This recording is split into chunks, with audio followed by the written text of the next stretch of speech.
L'intelligence nous rend-elle cons? C'est ce que semblent montrer les travaux du chercheur américain Dan Kahn, voir dans la description. Dans une célèbre expérience, il demande à des participants de résoudre un petit problème avec des statistiques imaginaires, qui parlent de l'utilité des armes à feu. Les participants mauvais en maths ont des résultats à peu près similaires. Mais pour les participants bons en maths, ça dépend de leur alignement politique. Les participants démocrates ont 2 fois plus de chances de se tromper si la bonne réponse semble être en faveur des armes à feu. Et inversement pour les participants républicains. Dans une autre expérience, on demande aux participants leur avis sur l'origine humaine du changement climatique. Les gens qui s'y connaissent pas trop en sciences, ils savent pas trop. Par contre, les gens qui s'y connaissent beaucoup en sciences, encore une fois, la réponse dépend de leur alignement politique. Les démocrates gros cerveaux sont quasi certains que c'est d'origine humaine, et les républicains gros cerveaux sont quasi certains que non.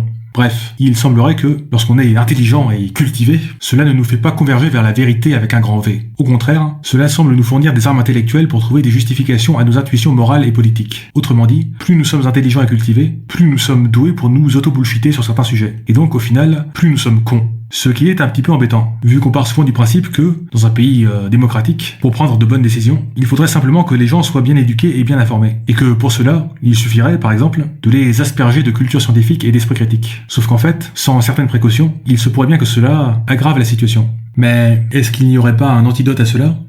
Les travaux de Kahn semblent suggérer une piste intéressante, qui serait la curiosité scientifique. Pour la mesurer, par exemple, on note combien de temps une personne regarde un petit documentaire scientifique qu'elle peut stopper à tout moment, et à quel point elle trouve le contenu intéressant. En passant, cette caractéristique est distincte de la capacité à comprendre la science. C'est plutôt le plaisir de comprendre les choses. D'ailleurs, les deux sont très faiblement corrélés. Il n'y a pas besoin d'être un génie pour être curieux. Et de façon inattendue, les études de Kahn ont montré que les personnes les plus curieuses étaient également les moins sujettes au raisonnement motivé, quel que soit leur bord politique. Sur l'origine humaine du changement climatique, les personnes les plus curieuses y croient davantage, tant chez les démocrates que chez les républicains. Dans une autre expérience, les participants devaient choisir des articles scientifiques à lire. Et là encore, les personnes curieuses étaient beaucoup plus susceptibles de choisir les articles dont le titre allait à l'encontre de leur narratif politique, quel que soit leur bord politique. Ce qui semble suggérer un réel désir d'apprendre quelque chose de nouveau, plutôt que de confirmer une croyance existante. Alors bien sûr, ce n'est qu'une piste. Mais cela semble suggérer que l'on pourrait réduire les divisions politiques en stimulant l'envie de comprendre et de découvrir chez le grand public. Alors que pensez-vous de tout ça? N'hésitez pas à le dire en commentaire.